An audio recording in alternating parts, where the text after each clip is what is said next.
안녕하세요. 저는 오늘 영상으로 가족과 함께하는 전시해설 학부모편 프로그램을 진행할 강사 이수미입니다. 혹시 자녀들과 함께 국립고궁박물관에 방문해 보신 적 있으신가요? 국립고궁박물관은 조선 왕실과 대한제국의 소중한 문화유산을 연구하여 전시와 교육을 하는 왕실 전문 박물관입니다. 그럼 지금부터 조선의 왕실 이야기가 담긴 대표적인 유물을 찾아보며 이야기를 나눠보겠습니다. 오늘은 특별히 유물을 탐구하고 생각해 볼 수 있는 전시해설 활동지를 보면서 진행할 예정입니다. 활동지는 박물관 홈페이지 교육 자료에서 다운받아서 보실 수 있습니다.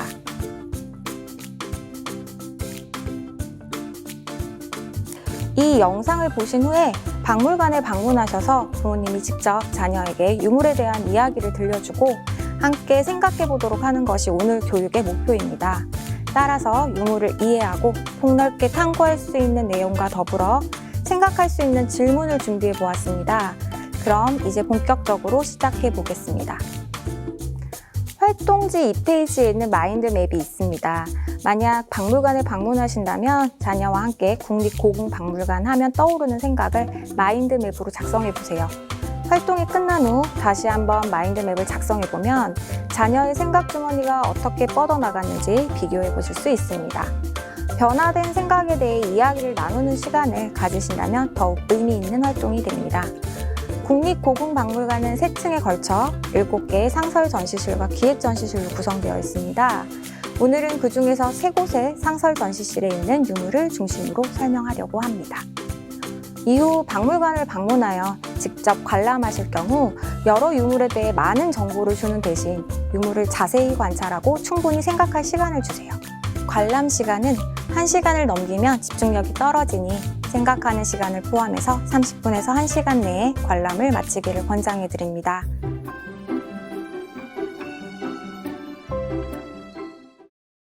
첫 번째로 살펴볼 곳은 조선의 국왕실입니다. 조선의 최고 통치자와 관련된 유물이 전시되어 있는 곳입니다. 활동지 3페이지입니다. 조선 최고의 통치자의 공간으로 함께 들어가 보겠습니다. 첫 번째 유물은 1월 오봉도인데요. 전시실에 들어가면 제일 처음으로 보이는 유물입니다. 조선의 임금은 앞에 보이는 붉은색 의자에 앉아 국정을 돌봤습니다. 임금이 앉는 이 의자를 어자라고 합니다. 그리고 어자 뒤에는 항상 이 그림이 펼쳐져 있었습니다. 자녀에게 이 그림에 대한 3가지 질문을 해보세요. 첫 번째 질문입니다. 5가지 자연물을 그린 이 유물의 이름은 무엇일까요? 1월 오봉도입니다. 5가지 자연물은 해와 달, 5개의 봉우리, 물, 소나무이며 해일, 달월, 5오, 봉우리봉과 같이 한자의 뜻을 풀어내어 유물의 이름을 이야기해 주셔도 좋습니다. 하늘에는 해와 달이 떠 있고 5개의 봉우리가 우뚝 서 있으며 양쪽에는 소나무 2그루가 보이네요. 그리고 산에서 내린 물이 폭포를 이루어 힘차게 떨어집니다. 두 번째 질문입니다. 이 그림을 그린 이유는 무엇일까요? 자녀에게 잠시 생각할 시간을 주세요. 해, 달, 산, 물은 변하지 않고 영원하죠. 소나무도 수백 년 동안 사는 나무입니다. 아마 조선 왕조가 변치 않고 오래도록 이어지길 바라는 마음을 담아 그려진 거 아닐까요? 그림의 의미가 명확한 기록으로 남아있지는 않습니다. 자녀와 함께 의미를 생각해보는 것도 좋을 것 같습니다. 이 그림은 임금님의 뒤편에 항상 함께하는 그림으로 그림 자체가 임금님을 상징한다고 할 수 있습니다. 왕실의 그림에서는 임금님을 직접적으로 그리지는 않았습니다. 임금님은 신성하고 존엄한 존재로 함부로 그릴 수가 없었기 때문입니다. 임금님의 초상화를 그린 어진을 제외하고 왕실의 그림에서 임금님이 있어야 할 자리에는 임금님 대신 1월 오봉도를 그려놓았습니다. 그 예로 조선의 국왕실에 있는 화성능행도 병풍을 함께 살펴보면 알 수 있습니다. 그림에서 임금님의 모습은 찾아볼 수 없지만 그림 속 건물 안에 작은 1월 오봉도를 찾을 수 있습니다. 이곳이 바로 임금님이 있었던 자리입니다.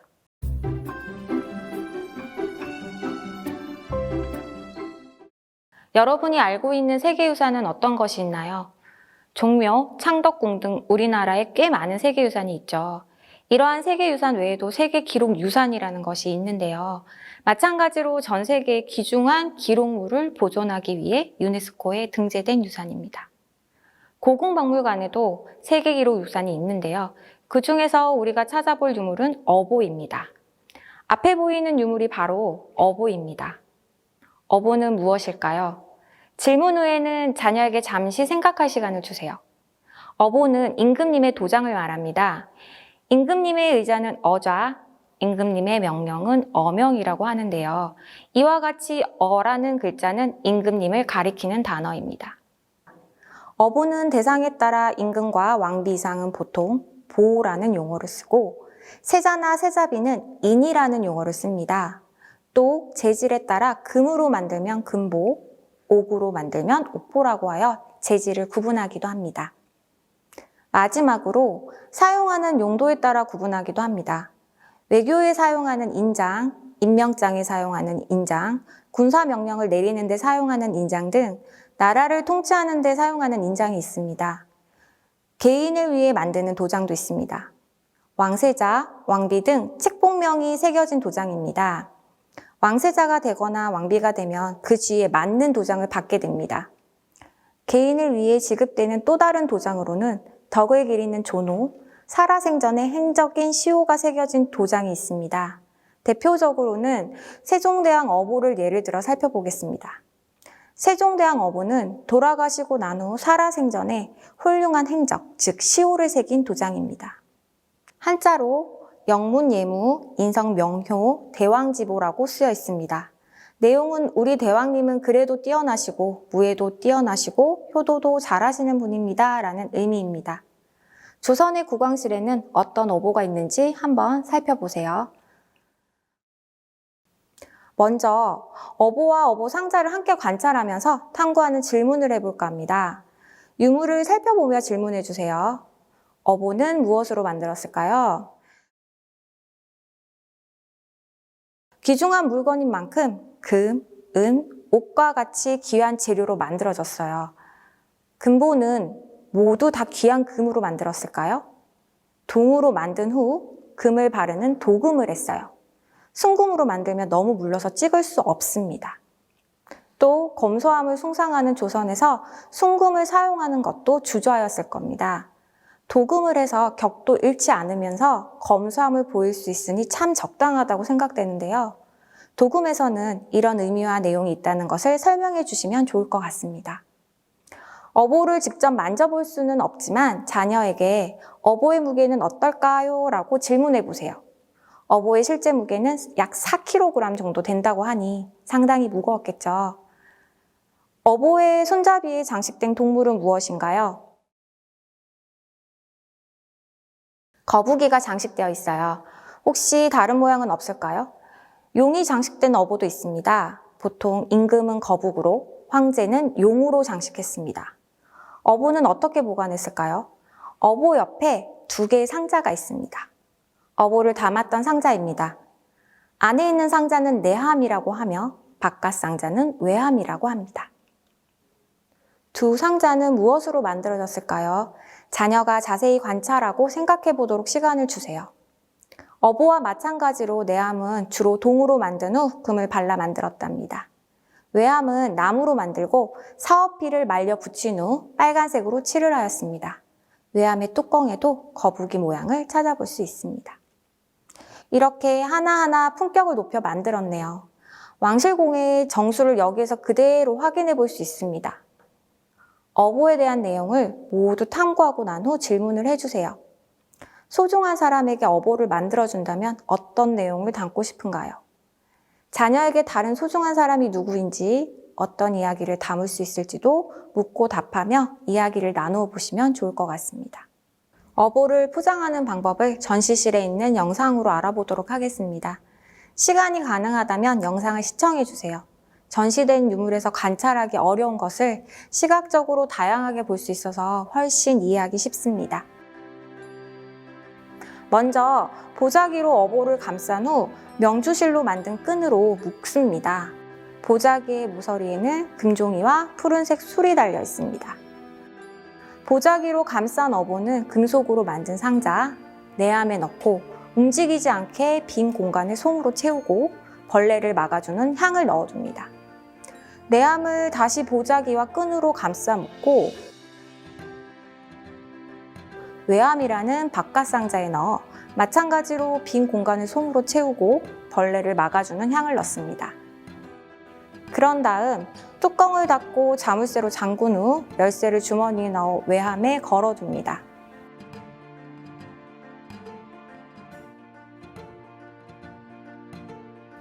열쇠를 잃어버리지 않도록 한지로 덮어 신이 상가 봉한다는 뜻의 단어를 적어줍니다. 마지막으로 외암을 보자기와 끈으로 감싸 묶고 가죽 상자인 호갑에 넣습니다. 호갑의 다른 한쪽에는 인주를 넣고 각각 자물쇠를 채운답니다. 어보를 정말 귀하고 소중하게 보관했다는 것이 느껴지는 부분입니다.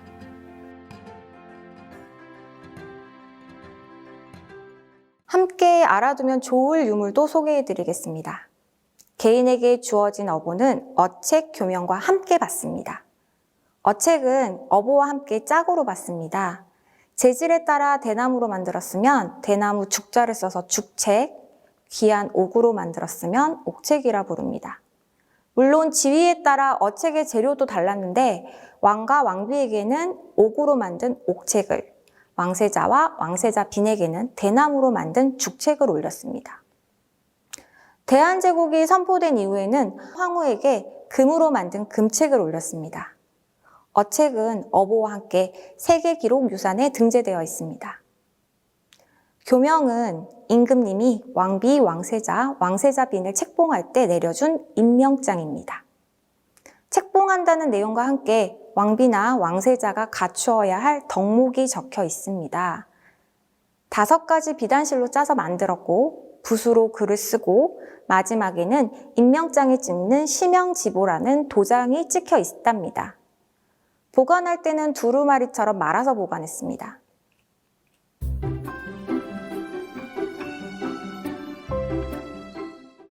다음 전시실은 조선의 궁궐입니다. 궁궐과 관련된 유물들이 전시되어 있습니다. 그럼 활동지 5페이지를 펼쳐보세요. 궁궐에 사는 사람들이 가장 두려워하는 것은 무엇이었을까요? 바로 화재였습니다. 궁궐 건축의 주 재료가 나무였기 때문에 화재가 나면 순식간에 퍼져 막아내기 힘들고 그 피해가 매우 컸습니다. 그래서 무엇보다도 화재로부터의 예방이 중요했는데요. 화재를 막기 위해 노력했던 왕실 사람들의 흔적이 담긴 유물을 살펴보도록 하겠습니다. 활동지 속에 보이는 이 유물은 바로 청동으로 만든 용입니다. 임금님을 상징하는 상상의 동물이죠. 이 유물은 어디에서 발견되었을까요? 이 용은 경복궁 경회로 연못에서 발견되었는데요. 용은 물과 구름을 다스리는 신성한 동물이죠. 임진왜란 때 경복궁의 많은 건물들이 불에 타 무너진 이후 경복궁을 다시 지으면서 한 쌍의 청동용을 만들어 경회로 연못에 가라앉혔다는 기록이 있습니다. 용에 대해서 좀 더 자세히 살펴볼까요? 용은 예로부터 9가지 다른 동물들과 비슷한 모습을 하고 있습니다.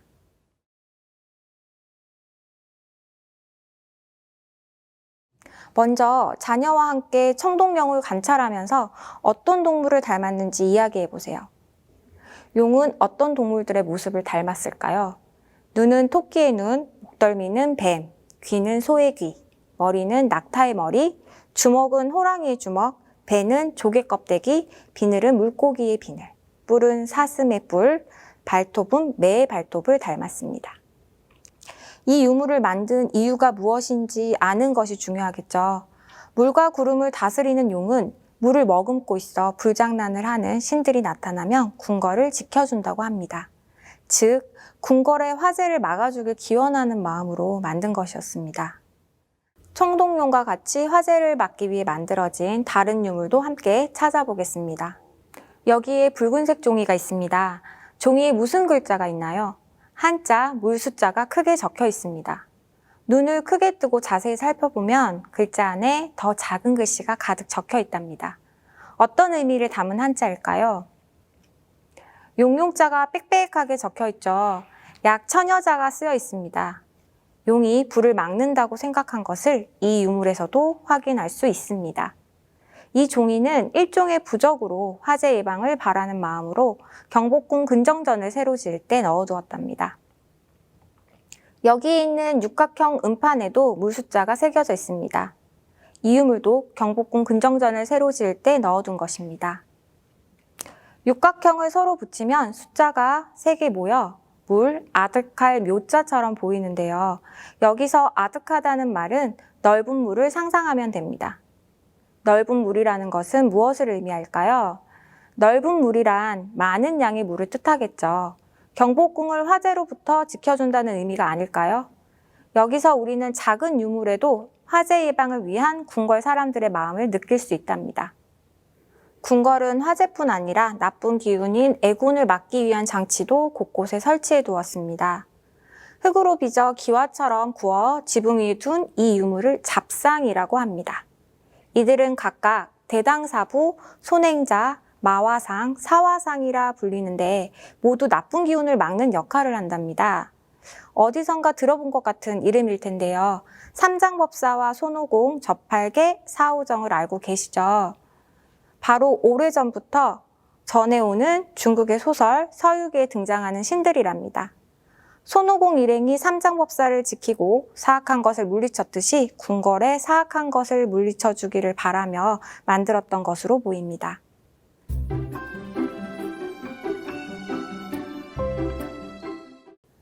세 번째로 살펴볼 전시실은 한층 내려가 만나볼 수 있는 대한제국실입니다.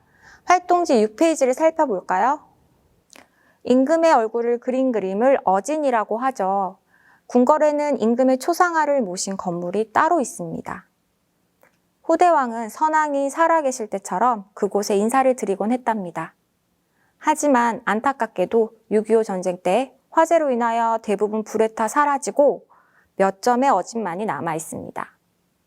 남아있는 어진을 안전하고 오랫동안 보관하기 위해 원본은 수장고에 보관합니다. 현재 박물관에 전시되어 있는 어진은 원래 어진과 똑같이 다시 그린 그림입니다. 자, 그럼 활동지 속에는 2개의 어진이 있습니다. 왼쪽 위편에 있는 그림은 영조 임금의 어진이고 아래쪽은 고종 황제의 어진입니다. 영조 임금의 어진은 조선 국왕실에서 볼 수 있고 고종 황제의 어진은 이곳 대한제국실에서 만날 수 있습니다.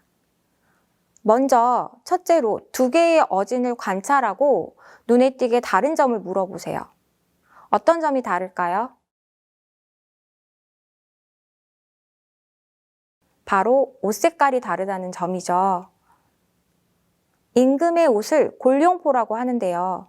영조 임금은 붉은색 옷을, 고종 황제는 금색 옷을 입고 있습니다. 그렇다면 같은 조선의 통치자였는데 왜 다른 색의 옷을 입었을까요? 제가 두 임금을 부를 때 영조 임금과 고종 황제라고 했는데요. 이처럼 옷에서도 왕과 황제의 차이를 찾아볼 수 있습니다.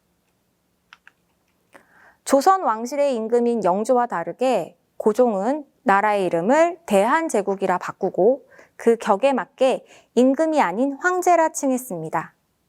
그리고 대한제국의 높은 위상을 보이기 위해 황제의 색인 황색을 사용했습니다.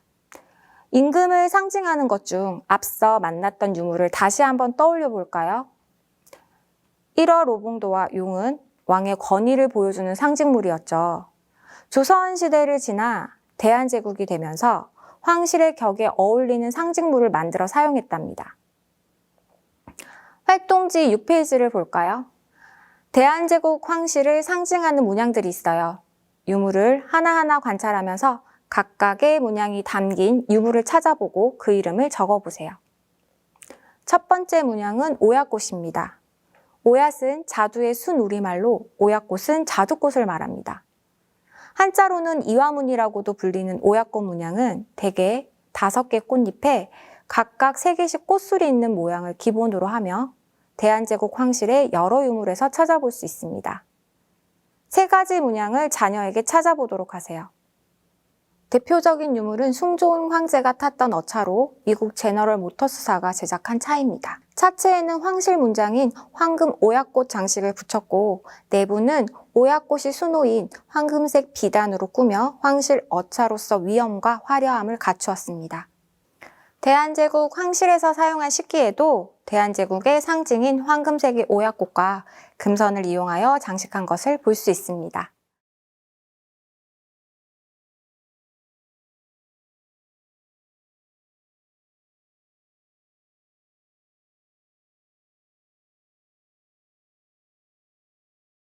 두 번째 문양은 우리나라 국기 태극입니다.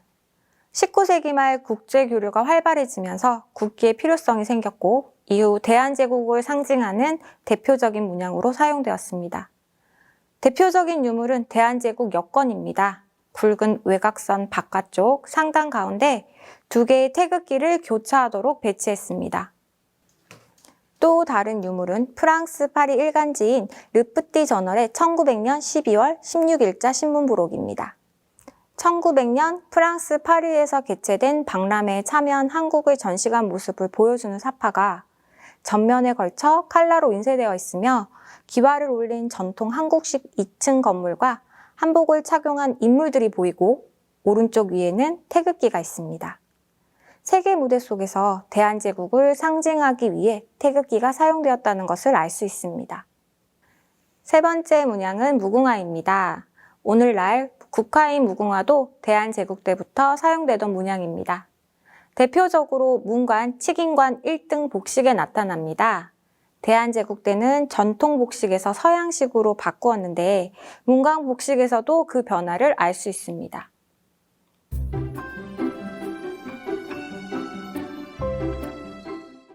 마지막으로 살펴볼 전시실은 과학문화실입니다. 대한제국실에서 한층 더 내려온 지하 1층에서 만나볼 수 있습니다. 다음 페이지를 펼쳐보도록 하겠습니다. 조선의 과학문화를 이야기해 보려고 합니다. 아이들은 조선시대 과학자라고 하면 어떤 사람들이 떠오를까요? 세종대왕, 장명실과 같은 훌륭한 과학자들이 조선시대 과학문화의 발전에 기여했습니다.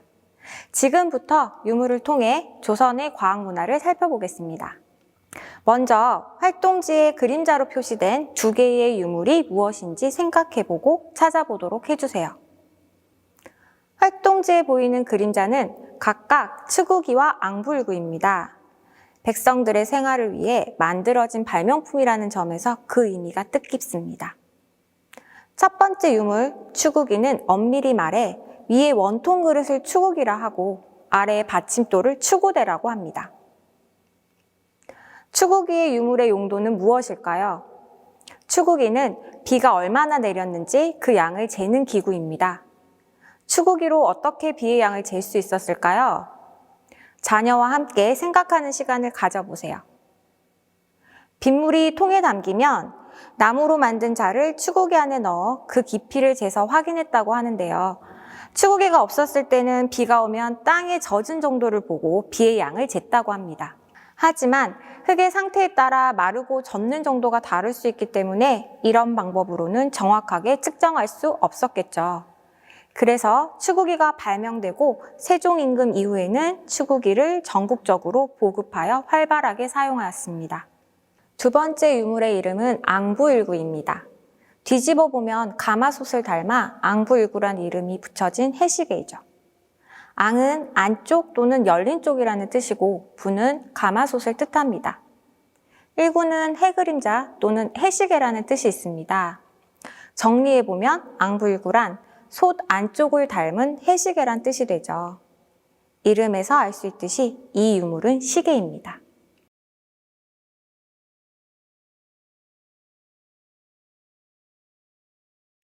요즘 우리가 사용하는 시계는 태엽과 배터리, 전기를 이용해서 사용하지만 배터리나 전기가 없었던 조선시대에는 자연에너지를 사용해 시간을 측정했습니다.